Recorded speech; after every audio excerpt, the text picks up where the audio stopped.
اسی کے بارے میں تھوڑی سی وضاحت یہ بھی کرتی چلوں اس کی تشریح میں کہ بے شک علم ایک جہالت ہے لیکن بے شک بعض باتیں جو ہوتی ہیں وہ انسان کے اوپر، کچھ ایسے علم بھی ہوتے ہیں جو انسان کے لیے نافع بخش ہوتے ہیں، تو اللہ سبحانہ تعالیٰ سے دعا کرتے رہنا چاہیے، جو کہ نبی کریم صلی اللہ علیہ وآلہ وسلم نے ہمیں سکھائی ہے کہ ہمیشہ علم نافع کی دعا کرنی چاہیے اور ایسے علم سے پناہ مانگنی چاہیے جو کہ انسان کو نقصان میں ڈال دے.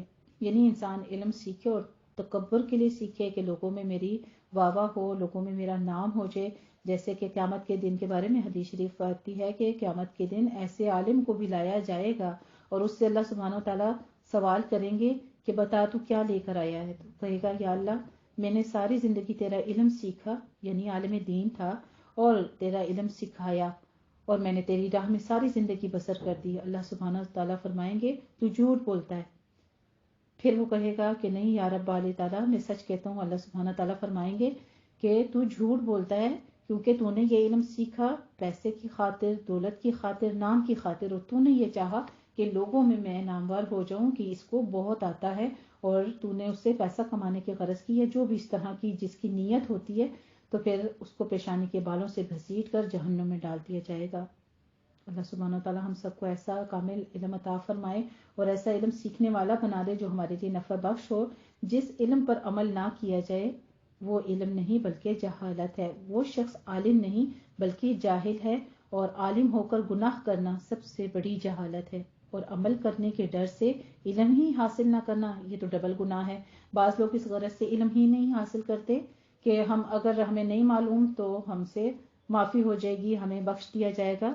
حالانکہ ایسا کچھ بھی نہیں ہے، یہ دگنا گناہ ہے انسان کے اوپر.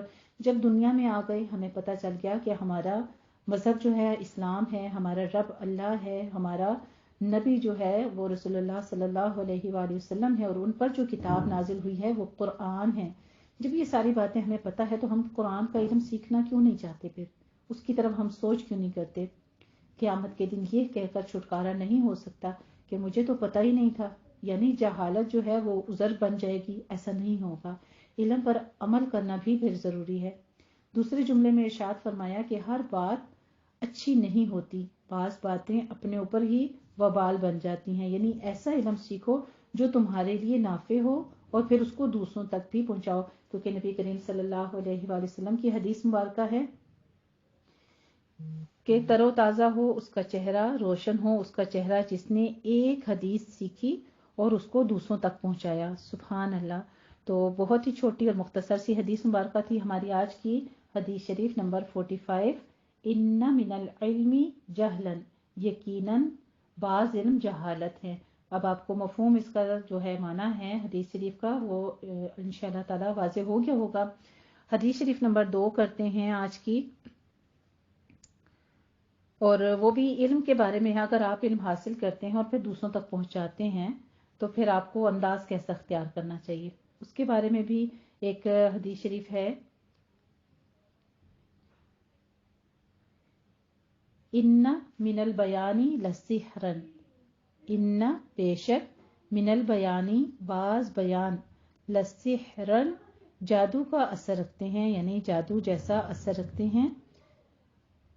یعنی بیان کے معنی ہے کھولنا اور ظاہر کرنا. اسی وجہ سے یہ لفظ فصیح گفتگو اور تقریر پر بولا جاتا ہے. جس طرح جادو انسان کے حالات کو بدل دیتا ہے، اسی طرح بعض بیان انسانی حالات کو بدلنے کا ذریعہ بن جاتے ہیں. آپ کی چھوٹی سی بات، آپ کی چھوٹی سی تمہید، آپ کی چھوٹی سی نصیحت جو ہے تو وہ دوسروں کے لیے کیا بن جاتی ہے؟ اس کی نیک راہ پر چلنے کا سبب بن جاتی ہے، اس کی آخرت سنوار دیتی ہے.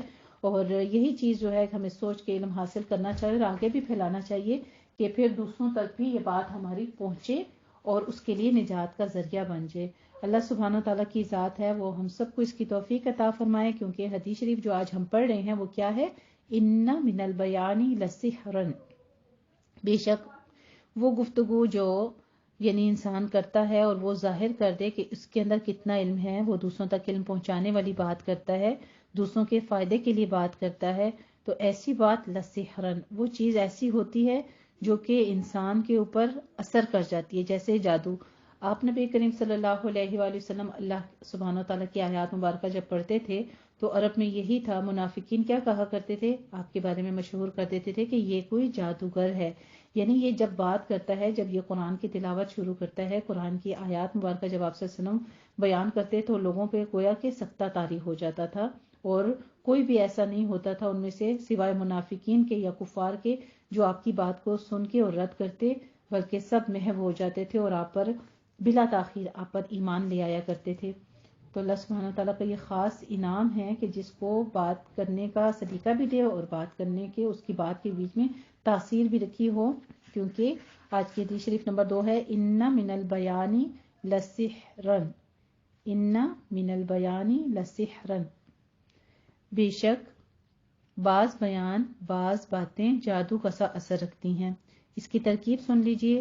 الجملۃ موصوف ہے، الاسمیۃ صفت اول ہے، التی موصول ہے اور دخلت فعل ہے، علی حرف جارہ اور ہا اس کا اسم مجرور ہے. دونوں مل کر متعلق فعل ہوئے، دخلت کے، اور حرف مضاف لفظ انا مضاف الیہ، مضاف الیہ مل کر دونوں فاعل، فعل اپنے فاعل اور متعلق سے مل کر جملہ فعلیہ خبریہ ہوا، اور صلہ موصول صلہ مل کر صفت ثانی ہوا، موصوف اپنی دونوں صفت سے مل کر خبر ہوئی، مبتدا محذوف حاضی کی، مبتدا اپنی خبر سے مل کر جملہ اسمیہ خبریہ ہو گیا. تو یہ ہماری چونکہ جملہ اسمیہ خبریہ تھا، اور یہ جو ہے اسی سے ریلیٹ کرتا ہے پچھلی حدیث شریف کے ساتھ، کیونکہ اس کی بھی ترکیب اسی طرح سے ہے. ان حرف مشبہ بفعل ہے اور من جار، البیان مجرور ہے، جار مجرور مل کر متعلق ہوئے، اور کائن جو ہے صیغہ اسم فاعل کا ہے، اسم فاعل ہوا ضمیر مستتر اور متعلق سے مل کر خبر مقدم، لام تاکید ہے لسحرن پہ. انا سحرن جو ہے انا کا اسم مؤخر ہوا، انا اپنے اسم اور خبر سے مل کر جملہ اسمیہ خبریہ ہوا. اچھا جی، تو انا من البیان لسحرن کے بارے میں کچھ مزید آپ کو ڈیفینیشن بتا دوں کہ بے شک بعض بیان البتہ جادو ہوتے ہیں، یعنی جادو کا سا اثر رکھتے ہیں. یہاں پہ مین جو ہے وہ تبعیض کے لیے ہے، من البیانی، اور یعنی بعض بیان ایسے ہوتے ہیں جن میں بہت زیادہ تاثیر ہوتی ہے. اور اس کا شان ورود جو ہے اس حدیث شریف کا یہ ہے کہ حضرت عبداللہ بن عمر رضی اللہ تعالی عنہ فرماتے ہیں کہ ایک مرتبہ 2 آدمی مشرق سے آئے اور آ کر تقریر کی، تو ان کی تقریر لوگوں کو بہت اچھی لگی. تو اس پر حضرت نبی کریم صلی اللہ علیہ وآلہ وسلم نے فرمایا کہ بعض بیان تاثیر والے ہوتے ہیں، گویا کہ وہ جادو ہیں. دوسرا جملہ دوسرے راوی سے مروی ہے کہ بعض شعروں میں بڑی کام کی باتیں ہوتی ہیں، جب اشعار برے نہیں ہوتے بلکہ بعض اشعار اچھے بھی ہوتے ہیں، ان میں علم و حکمت کی باتیں ہوتی ہیں. یاد رہے کہ اشعار سننے پڑھنے کی کل 4 شرطیں ہیں. ایک نمبر یہ تو یہ سامع یعنی سننے والے جو ہیں ان کے اوپر ڈیپینڈ کرتا ہے. دوسرا اصلاح یافتہ بات ہو، اور تیسری یہ کہ شعر کا غلط مطلب نہ بناتا ہو. یعنی بعض اشعار ایسے بھی ہیں الفاظ اور بعض بیان ایسے ہیں جن میں گفتگو اس قسم کی ہوتی ہے جس میں شرکی الفاظ بولے جاتے ہیں، تو ایسی بھی نہ ہو گفتگو. اور دوسری چیز یہ کہ مسمع یعنی سنانے والا مرد ہونا چاہیے. اگر عورت یا بچہ ہے تو اسے شعر سننا جائز نہیں ہے، کیونکہ شاعری کا ایک اپنا انداز ہے جس میں آواز جو ہے وہ محو کرنے والی ہوتی ہے. تو بہتر یہ ہے کہ عورتوں کو شعر و شاعری سے، اور خاص طور پہ جو ہے ان مقاصد کے لیے، تو یہ منع فرما دیا. تیسری چیز ہے مسموعن، یعنی مضمون خلاف شرع نہ ہو، اور جو ہے سننے والے بھی جو ہیں وہ اس کی طرف غور کریں کہ یہ الفاظ جو ہیں یہ کہیں مشرکانہ گفتگو تو نہیں ہے. تو بعض الفاظ ایسے ہیں جو کہ سحر کیسا اثر رکھتے ہیں. ان من البیانی لسحرن، بلا شبہ بعض بیان، بعض باتیں ایسی ہیں جو جادو کا سا اثر رکھتی ہیں. الحمدللہ رب العالمین. یہ تھی ہماری 2 احادیث مبارکہ آج کی، بہت ہی آسان تھی. امید کرتی ہوں کہ آپ کو بھی یاد ہو گئی ہوں گی، اور آپ اس کو ضرور کم از کم 3 یا 5 لوگوں تک پہنچائیں گے اس کے مفہوم کے ساتھ. پہلی حدیث شریف تھی، آخر میں ایک دفعہ پھر دہرا دیتی ہوں دونوں حدیث مبارکہ. پہلی یعنی حدیث شریف نمبر 45 تھی ہماری، ان من العلم جہلا، ان من العلم جہلا، بے شک بعض علم جہالت ہیں، اور ان من البیانی لسحرا، بے شک بعض بیان البتہ جادو کا اثر رکھتے ہیں. الحمدللہ رب العالمین. اللہ سبحانہ تعالی ہم سب کو اسی طرح علم نافع عطا فرمائے اور علم سیکھنے کی توفیق عطا فرمائے اور دوسروں تک اس علم کو کامل طریقے سے بغیر کسی قسم کی کجی روی کیے بغیر پہنچانے کی توفیق عطا فرمائے. وآخر دعوانا ان الحمدللہ رب العالمین. جزاکم اللہ احسن الجزاء.